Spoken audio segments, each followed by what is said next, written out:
To support your spouse, to stand by your spouse, to be fair and just.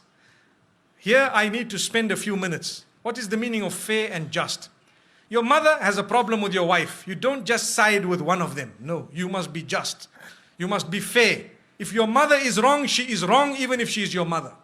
We have an attitude where we say, my mother is my door to paradise. My brother, sometimes your mother is your door to hell. Did you know that? From Islam, I'm telling you, if that mother of yours is oppressive and she is doing something wrong, she could be your door to hell, not to heaven. Do you know that? Wallahi. And I am saying this with all passion because we have seen a lot of marriages where the mother-in-law thinks she is the queen who is married to the woman who you are married to before you. And then she comes and relays all her unjust instructions which are absolutely unacceptable, and the man just sits down. That's my mother. That's my mother. That's my mother. How long are you going to keep on saying that's your mother when she is oppressing your wife? Something somehow somewhere needs to be said. Either speak to your father or tell your mother, mother, I love you so much. I did not marry this woman for her to be a means of taking my love away from you or your love away from me. The love I have for you is totally different from the love I have for her. So mother, I will love you forever, but I want to tell you this is the line you do not cross, my beloved mother. And you kiss her forehead, you can kiss her hands and her cheeks and tell her that my mother, you are wrong.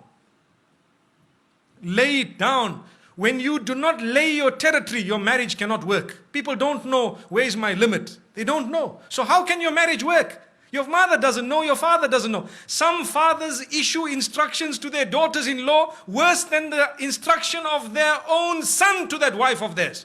So what was the point? Father, why didn't you just marry this woman one time? That is not fair. You cannot just come and say, that's my daughter-in-law, I must tell her, you stand here, you go there. No, they have their life. Give them their freedom. Understand, they too need to grow in marriage to live happily ever after. It's not just you who comes and dish instructions and go out. I know this, what I've said here might be a bit bitter for some people to digest, but it is a fact of life. It is a red button that we press, and we need to press it and constantly remind people, because when you talk about happily ever after, remember, you need to address issues that are current and valid. Otherwise, you are wasting your time. I cannot speak about a fairy tale because none of us will then learn something by the time we walk out of these doors. So this is why we say you need to be just. Tell your father where he should stand with respect. And please, the parents, do not hate your child just because he needs a bit of time with his wife. No. Or the wife needs time with the husband or the children. No, allow them that. Let them go. You do not have to go everywhere your children go. We are going for a holiday, for example, to Penang or to Langkawi. So now father says, we are coming with. Okay, you come with, mashallah. The next year we are going to holiday, we are going to this place, we are coming with. The following year we are... So whenever did they go alone? Never. Why? Because mom and dad tag along. Give them once or twice, a few times, give them their own. Tell them, look, you guys go along, inshallah, enjoy yourselves, and next time we will join you. Perhaps you can arrange for us. Yes, it is very important to look after your parents. Believe me, we are not at all undermining that. That is a rule on its own.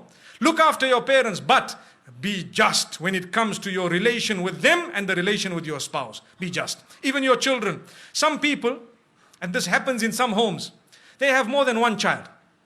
So the children begin to get children. So those children who live with them in the same home, every time we shout them, we pick on them. Why? Because they live in the same home. And when the other son's children come, because they live far away, oh, my son, where were you? What happened? These children are watching. They are seeing, look at this grandfather of mine. These people here, does he know what they do at school? And here he is embracing them. It is only because we are foolish. Human nature makes us get irritated with those we live with sometimes. And we don't know those who are really irritating are actually so close to us because they are far. This is why we tell parents, sometimes you need to make sure your children live a little bit of a distance from you so that you can be even closer in relation. And I have seen in my life with lots of experience that those children who do not live with their parents are sometimes close closer in relation with their parents, they have a better understanding and they have a much better relation. And I am not promoting people to abandon their parents. No, you need never to abandon your parents. If you do that, you are sinful of the highest order. But what we are saying is, give each other your breathing space. Is very important. Give each other breathing space. Some women, they get married into homes where mother-in-law sits and dishes instruction, right? Today we will cook this. I'm inviting 20 people for lunch, 40 people for supper. Tomorrow morning, 60 people for breakfast. But hang on, man. I am one daughter-in-law here. We are a few people here. What's going on? If this happened once a while, it's okay. But you cannot just sit back and dish out instructions as though this is a restaurant. MashaAllah, if you really want, I have a friend who owns a restaurant known as Dine More down the road. Perhaps we can go there. MashaAllah.